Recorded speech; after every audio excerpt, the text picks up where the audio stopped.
हमारे देश से बच्चों के गायब होने का सिलसिला अभी भी थमा नहीं है। ऐसे कई मामले हैं जिसमें बच्चे लगातार लापता हो रहे हैं। चाहे आप दिल्ली की बात कर लीजिए या फिर पूरे देश की, इन आंकड़ों में लगातार बढ़ोतरी हो रही है। ये तो बात रही उन बच्चों की जो लापता हो जाते हैं।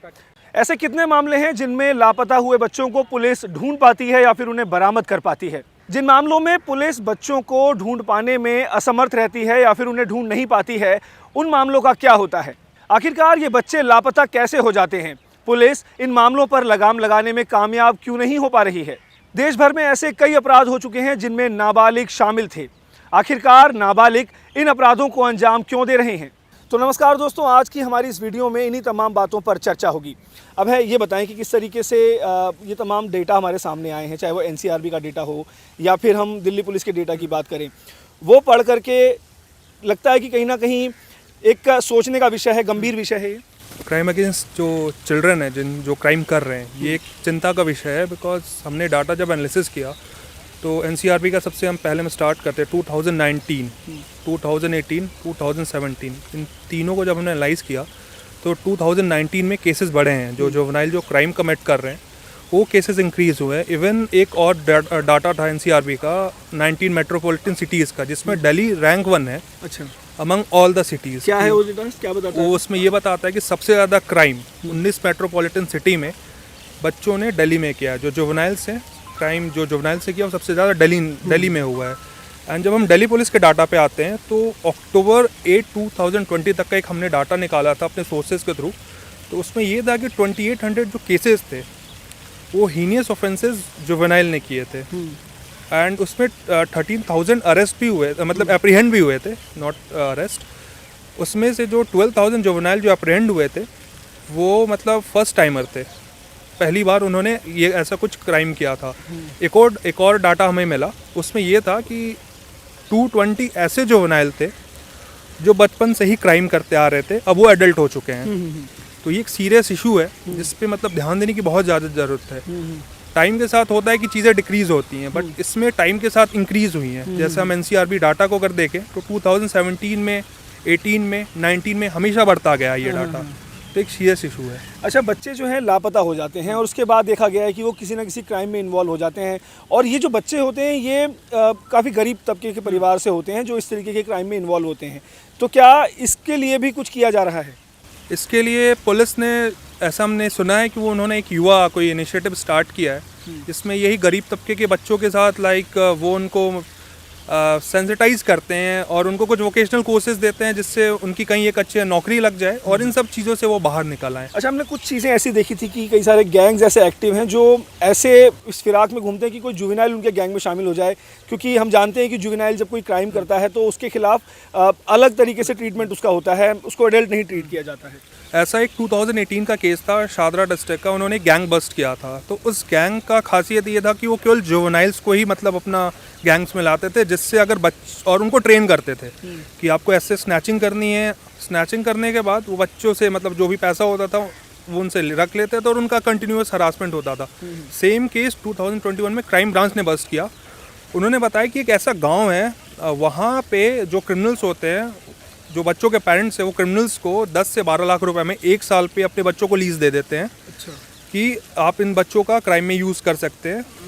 और जो ये क्रिमिनल्स हैं, दिल्ली के जैसे वेडिंग पार्टीज होंगी वहाँ पे जुवेनाइल्स का यूज़ करते हैं बैग थेफ्ट करने में या ऐसा करने में।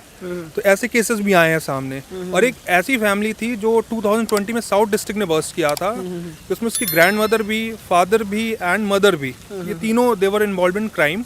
और उसके साथ उस बच्चे को भी वो क्राइम में इन्वॉल्व कराते थे। तो हमने ऐसी बहुत सारे केसेस देखे जहाँ पे फैमिली का भी इन्वॉल्वमेंट रहा है बच्चों को क्राइम कराने में। पिछले दिनों हमने देखा था दिल्ली के अंदर भी ऐसे काफ़ी क्राइम्स हुए थे। चाहे आप किसी भी डिस्ट्रिक्ट की दिल्ली की बात ले लीजिए, north east, north west, waste district में भी ऐसे मामले सामने आए थे जिसमें जुवेनाइल्स इन्वॉल्व थे, हीनियस क्राइम्स में, मर्डर जैसे केसेस थे उसमें। तो इस तरीके के मामले राजधानी दिल्ली में भी देख रहे हैं हम। दिल्ली में भी देख रहे हैं और रीज़न भी बहुत डिफरेंट है। कुछ था कि लेविस लाइफस्टाइल में जो गैंगस्टर अपने आप बच्चों को जोड़ रहे हैं कि उनको दिखा देते हैं कि बहुत अच्छा लाइफ है क्राइम में, आप आ जाओ, आपको बहुत जल्दी पैसा मिल जाएगा, इजी पैसा मिल जाएगा। उनको अपने साथ जोड़ते हैं, क्राइम कराते हैं।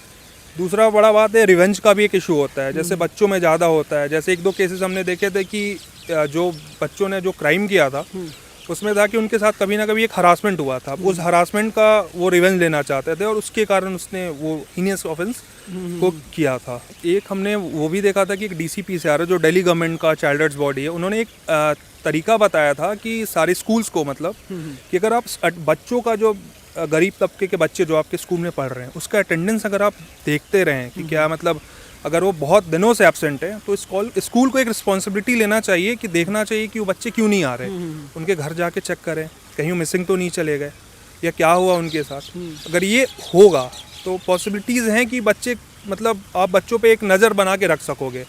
इवन सोसाइटी को भी सामने आना चाहिए अगर उनको लग रहा है कि बच्चा कुछ ज़्यादा गरीब है या फिर वो थोड़ा सा भटक रहा है तो सोसाइटी को भी आगे आके मतलब थोड़ा उस बच्चे की हेल्प करनी चाहिए। जितने भी गरीब परिवार के बच्चे हो गए ये हो गए तो एक इम्पॉर्टेंट इशू वो है कि सोसाइटी बहुत इंपॉर्टेंट रोल प्ले करता है। अब जैसे कोई बच्चे से क्राइम हो जाता है तो बहुत सारे बच्चों में हमने ये भी देखा कि स्टिग्मा रहता है कि अब सोसाइटी हमें क्या करेगी, तो सोसाइटी से जुड़ना नहीं चाहते। बट वही सोसाइटी अगर बच्चों के साथ लाइक जो हुआ उसको हटाकर उसको एक मतलब नया राह दिखाए, अपने साथ जोड़े, तो शायद वो जो बच्चा जिससे हो चुका है जो भूलना चाह रहा है तो बहुत आगे अच्छा काम कर सकता है। जो गरीब बच्चे हैं उन्होंने गरीबी ही देखी होती है शुरू से, उनको अचानक से अगर आप 10,000 रुपये भी दे दीजिए या 15,000 रुपये भी दे दीजिए तो वो लगता है कि ये जो है मेरे लिए बहुत है और मैं इसमें अच्छी लाइफ जी सकता हूँ। ऐसे भी केसेस हैं जहाँ पे हमने देखा है कि मतलब कुछ जो क्रिमिनल गैंग्स हैं वो बच्चों को ही टारगेट करते हैं, खासकर जो इकोनॉमिकली वीकर सेक्शन से आते हैं और जिनमें उतना पेरेंटल केयर नहीं है। माँ बाप काम पे चले गए, बच्चा घर पे अकेले है या फिर घर में बहुत सारे डिस्टर्बेंस हैं, जैसे माँ बाप में कुछ अनबन हो गई, बच्चा उसको रेगुलर देखता है तो उसके दिमाग में वो बात आ जाती है तो बाहर किसी और से अपनी बातों को शेयर करना चाहता है। वो बच्चा उस समय वनरेबल हो जाता है और वही टाइम होता है जब ये क्रिमिनल्स हो गए या फिर जो एंटी सोशल एलिमेंट्स हैं जो उस बच्चे को टारगेट करते हैं कि यार तुम्हारे घर में ये क्या चल रहा है, हम तुम्हें एक अच्छी लाइफ दे सकते हैं। तो उसी लाइफ और अच्छा जल्दी पैसा आ जाएगा, तुम किसी को वो कर लोगे, क्राइम करोगे तो तुम्हें 10,000 हम दे देंगे। तो बच्चों को धीरे धीरे करके ल्योर करके आमदनी 3-4 हज़ार रुपये उसको 10,000 एकदम से दे दो तो बहुत ज़्यादा है उनके लिए।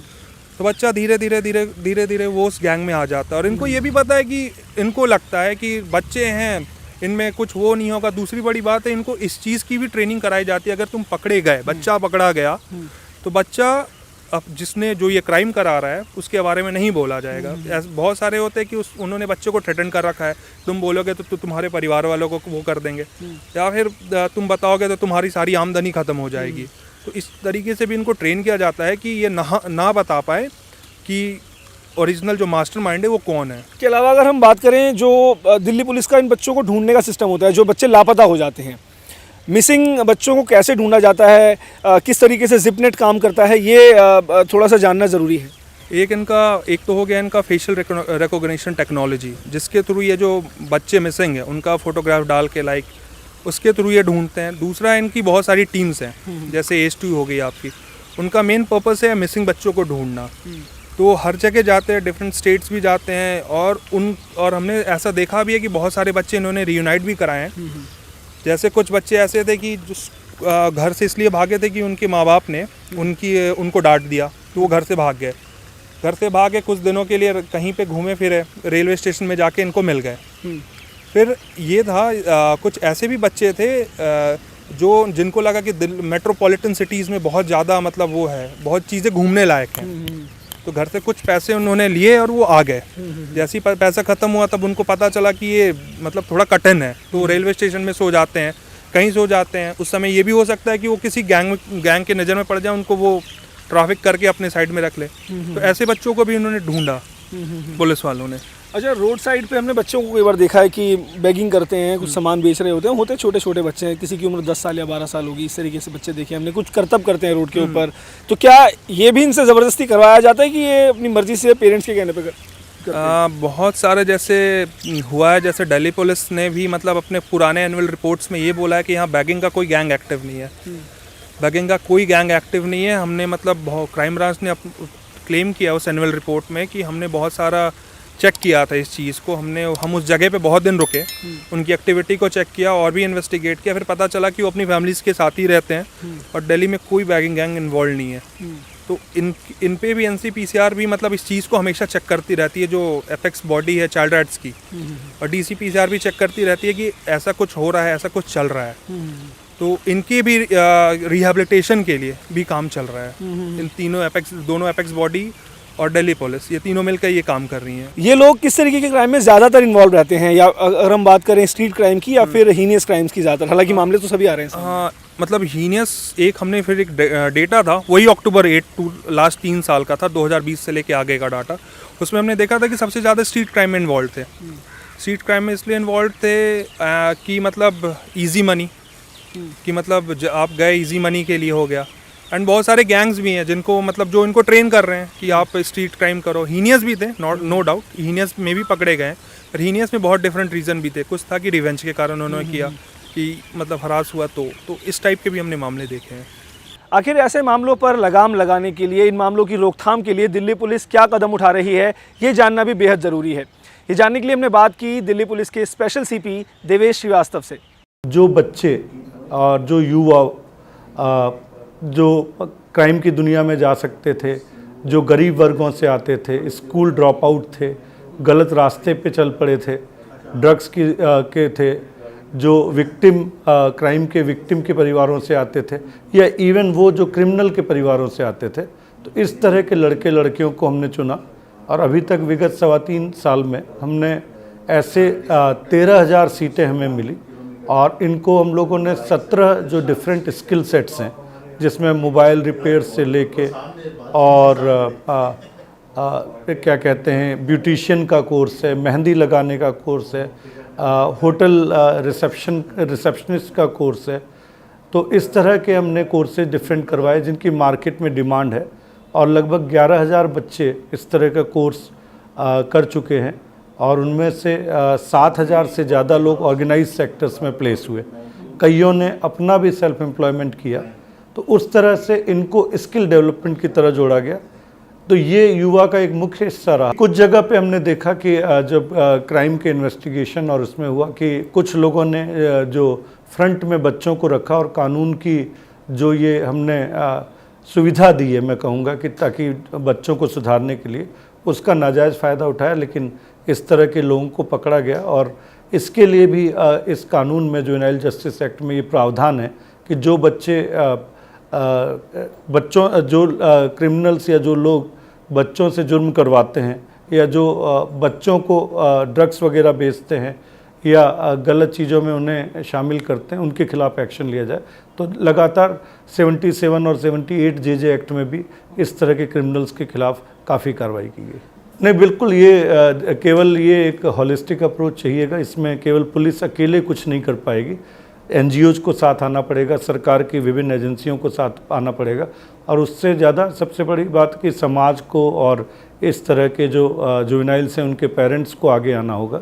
तो हमारा कुल मिला के कोशिश यही है कि हम सब लोग हाथ मिलाएं, और जहाँ तक रेसिडिविज्म की बात है या दोबारा क्राइम करने की बात है, कुछ इस तरह के केस आते हैं, लेकिन वो एक हमारे लिए लेसन होते हैं। वो एक कि कहाँ पे हमारे किस क्षेत्र में हमें ज़्यादा उपाय करने की ज़रूरत है, किस तरह से उपाय करने की ज़रूरत है, तो वो एक हमें रास्ता दिखाते हैं। साल 2019 का NCRB का डेटा बताता है कि देश भर में नाबालिगों ने जितने भी क्राइम किए हैं उनमें दिल्ली का नंबर सबसे आगे है, और यही दिल्ली के लिए चिंता का सबक भी है। हम ये नहीं कह रहे कि इस तरह के मामलों पर कोई कार्रवाई नहीं की जा रही, बिल्कुल कार्रवाई की जा रही है, चाहे वो दिल्ली पुलिस है या फिर दूसरे स्टेट्स की पुलिस हैं, वो इस ओर लगातार कोशिश कर रही हैं। लेकिन फिर क्या वजह है कि लगातार ये मामले बढ़ते चले जा रहे हैं? साल दर साल इन मामलों में लगातार इजाफा देखने को मिल रहा है। जुवेनाइल क्राइम से संबंधित मामलों पर कड़ी कार्रवाई की जाती है, लेकिन इस मामले के अंदर तमाम जो एजेंसियां हैं उनके हाथ बंधे भी होते हैं, क्योंकि जुवेनाइल के खिलाफ कार्रवाई उस तरीके से नहीं की जाती जिस तरीके से किसी वयस्क या फिर किसी एडल्ट के खिलाफ की जाती है। ऐसे में एजेंसियां लगातार इसी कश्मकश में रहती हैं कि आखिरकार इस तरह के मामलों को आखिर रोका जाए तो कैसे रोका जाए। आपको हमारा ये वीडियो कैसा लगा हमें कमेंट सेक्शन में लिखकर ज़रूर बताएं। अगले वीडियो में एक नए सब्जेक्ट के साथ हम आपके सामने फिर हाजिर होंगे।